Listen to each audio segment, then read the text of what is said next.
దేవుడు ఏదైనా నీ కార్యం చేస్తాను అన్నప్పుడు నోరు మూసుకొని నమ్మాలి. అట్ట జరిగిద్ది అంటే మామూలుగా అది అసలు చాలా కష్టంలే అని నువ్వెందుకంటావు? నీ కష్టం దేవుని కష్టం అయిద్దా? ఒక చిటికేస్తే కాదా సమస్తం? యెహోవాకు అసాధ్యమైంది ఏమైనా కలదా?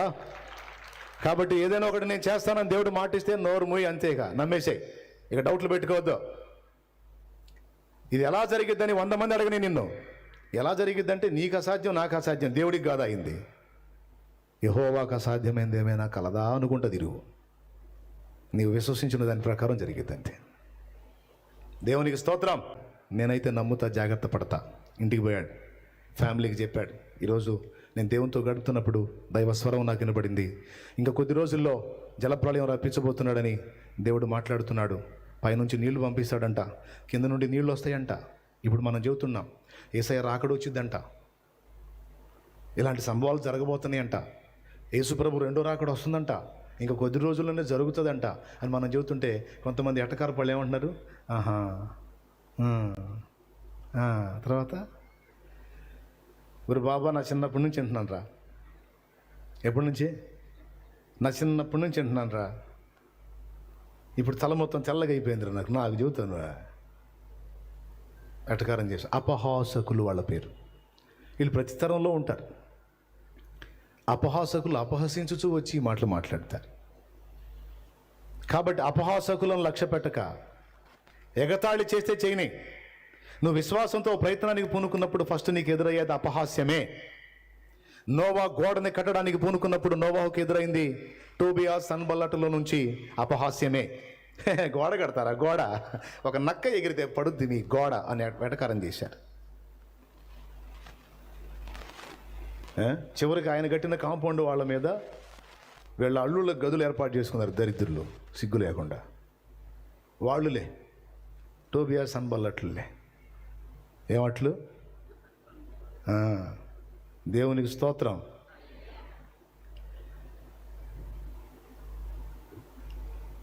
ఎగతాళి అపహాస్యాలు ఎదురవుతాయి. నువ్వు విశ్వాసపు చర్యలకు పూనుకున్నప్పుడు, దేవుడు నీకు చెప్పిన పనికి నువ్వు పూనుకొని మొదలుపెట్టినప్పుడు అపహాస్యం ఎదురైద్ది. 2 లక్షల జాబ్ వదిలిపెట్టి వెళ్ళాడట నరసరావుపేటలో సహోదరుడు. దేవుడు ఆయనకు చూపించినటువంటి మరో రాష్ట్రానికి మిషనరీగా 2 లక్షల రూపాయలు డబ్బు ఒక నెలకు సంపాదించే ఆ సంపాదన నిర్దాక్షిణ్యం వదిలిపెట్టి దేవుడు నాతో చెప్తున్నాడు, ఆ ప్రాంతం నశించిపోతుంది, వెళ్ళి సువార్త ప్రకటించమని, నేను వెళ్ళిపోతున్నానని. ఈ మధ్యకాలంలో తన ఆత్మీయ సహోదరికి కాల్ చేశాడట. చాలా కాలమైంది వెళ్ళిపోయి, అక్కడ ప్రకటిస్తున్నాడు. ఏమని చేశాడు తెలుసా? అక్క రొట్టె ముఖం చూసి 3 రోజులు అయిందక్క అన్నాడట. రొట్టె ముఖం చూసి 3 రోజులు అయిందక్క అన్నాడట. ఎవరు అర్థమైందా మీకు? ఈ మాట తన వాళ్ళకి తెలిస్తే, తన స్నేహితులకి తెలిస్తే, తన సమాజానికి తెలిస్తే పగలబడినవరా, పిచ్చోడిరా నువ్వు అనరా. 2 లక్షలు రా, 100 మందికి అన్నం పెట్టేవాడివి. ఈరోజు నీకు రొట్టెకు దిక్కు లేకుండా బతుకుతున్నావు. సిగ్గులేదా? ఎంత పిచ్చోడిరా, నీలాంటి పిచ్చోడి ఇంకొకడు ఉంటాడా అని అనరా. కానీ అతనితో దేవుడు మాట్లాడాడు. అఫీషియల్గా ఉండేటువంటి వస్త్రాలు ధరించుకునేవాడు, ఇస్త్రీ లేదు ఏమి లేదు, నార్మల్ వస్త్రాలు వేసుకొని తిరుగుతుంటే, ఏంటయ్యా ఈ బట్టలు ఏంటి, అవతారం ఏంటంటే, మట్టిలో కలిసిపోయే దేహం ఎలా ఉంటే అని లెక్క. 4 ఆత్మల్ని క్రీస్తు కొరకు సంపాదిస్తే నాకు అంతే చాలు. దేవుడు నాతో మాట్లాడాక నశించిపోతున్న ఆత్మల ఘోష నాకు వినబడుతుంది. నేను డబ్బులు సంపాదించుకొని హాయిగా తిని ప్రశాంతంగా సుఖించేదా? జీవితాలు నాశనం అయిపోతున్నాయి. ఇప్పుడు నా కడుపు నింపుకోవడానికి, నేను ఎంజాయ్ చేయడానికి కాదు, నాకు ఈ లైఫ్ ఇచ్చింది దేవుడు, నా కోసం ప్రాణం పెట్టింది అందుకు కాదు. తన యవ్వన రక్తాన్ని నా కోసం ఆఖరి రక్తపు బొట్టు వరకు చిందించింది, నేను సుభిక్షంగా సుఖంగా ప్రశాంతంగా ఎంజాయ్గా బ్రతకడానికి కాదు. నశించిపోతున్న తన పిల్లల్ని రక్షించడానికి దేవుడు నన్ను పిలిచాడు. పాడైపోతున్న జీవితాలని కట్టడానికి, సాతాను చేతిలో బందీలైపోయి నిత్యము మండే అగ్ని గుండానికి ఏడవబడుతున్న ప్రజల్ని కాపాడటానికి నన్ను పిలిచాడు దేవుడు. కాబట్టి దానికోసం నేను ఏమన్నా అయిపోతాను పర్వాలేదు. ఇలాంటి చర్యలు చూసినప్పుడు, ఇలాంటి మాటలు విన్నప్పుడు అపహాసకులు ఏమంటారండి?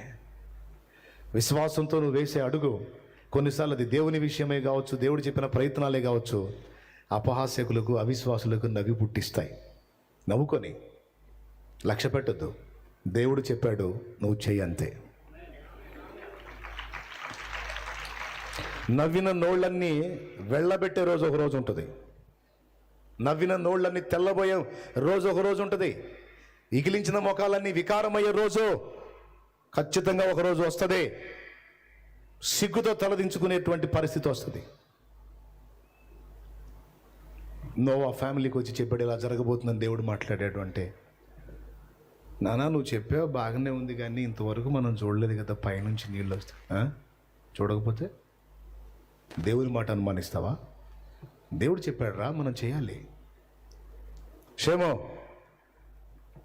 హామో, యాపెతో సిద్ధపడండి, నా కోడండి రారా, మనందరం కలిసి కష్టపడదాం, అందరం కలిసి ఓడ నిర్మాణం చేద్దాం. చాలా పెద్ద పని ఉంది మనకి, సిద్ధమవుదాం, సిద్ధపరుద్దామని పనికి పూనుకున్నారు. రోజు నవ్వటమే జనం వచ్చి.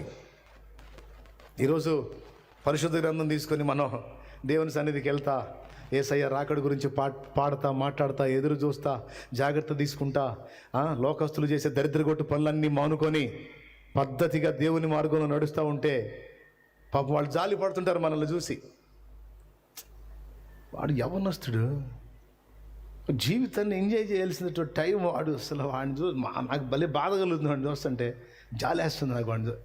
ఊరి నీకు జాలి తగలయ్యా అంటే ఏం చేయలేదని, ఈడితో కలిసి వాడు తాగట్లేదంట, ఈడితో కలిసి వాడు ప్యాకాట రావట్లేదంట, ఆన్లైన్ ప్యాకాటకి, ఈడితో కలిసి వాడు క్రికెట్ బెట్టింగ్లకు రావట్లేదంట, ఇతనితో కలిసి వాడు చెడిపోయిన కార్యాలు చేయట్లేదంట, లైఫ్ ఎంజాయ్ చేయట్లేదంట.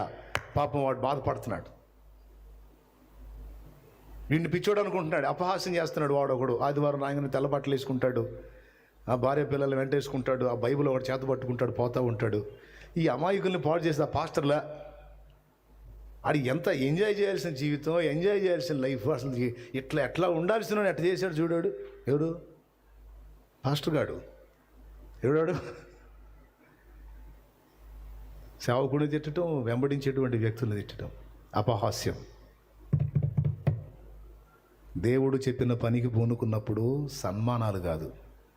కొంతమంది ఏడ్చి చెబుతుంటారు, నన్ను ఇట్టన్నారు అన్నయ్య, నన్ను అట్టన్నారు అన్నయ్య, నేను చర్చికి వస్తున్నానని నన్ను ఎంత మాట్లాడినారో అని సీదేస్తారు. దండేస్తారని చెప్పారింది బైబిల్లో, సన్మానం చేస్తారని చెప్పారింది, బొకేలు ఇస్తారని చెప్పారింది. దెయ్యాలన్నీ ఏకమై దాడి చేస్తాయి నీ మీద. మరి ఆడు కట్టపడి చిన్నప్పటి నుంచి చెడగొట్టుకున్నాడు నిన్ను. మరి ఇప్పుడు ఏదో యేసుప్రభు సువార్త నువ్వు మారిపోయి మంచి మనిషిలాగా మారిపోయి పరలోకం పోదామనే మాజీ ఫ్రెండ్స్ అంతా ఎగబడతారు. ఎవరు? దెయ్యాలు. ఎగబడి వాళ్ళు డైరెక్ట్గా రాలేరు కదా, అందుకని మనుషుల్ని రేపేది, మనుషుల్ని రేపు వదులుతాయి అన్నమాట. వాళ్ళేం పొడుస్తుంటారు ఇక మాటలతో. నువ్వేం లెక్క చేయకూడదు, చెవిటివాడు అయిపోవాల్సిందే, మూగదాని మూగవాడు అయిపోవాల్సిందే. నాకేం వినపట్టలా, నాకేం మాటలు రావు అనుకుంటా పోవటమే. ఏమని? నేను వెళ్ళే మార్గము నా యేసుకే తెలియును, నేను వెళ్ళే మార్గము నా యేసుకే తెలియును, శోధించబడిన మీదట నేను సువర్ణమై మారెదను, శోధించబడిన